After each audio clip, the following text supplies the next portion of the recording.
Okay, I'll just show you how to set the sat-nav in this Hyundai i40. So from any screen, you can either go onto map if you just want to see where you're going and what lies ahead, or onto nav there.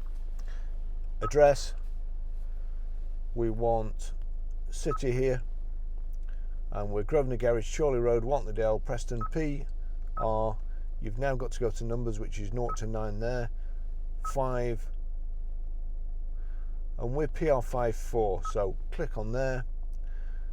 We need the road, CHO, and it's defaulted to Chorley Road there. So we'll click Chorley Road, number 200. We've no number, so don't put that in.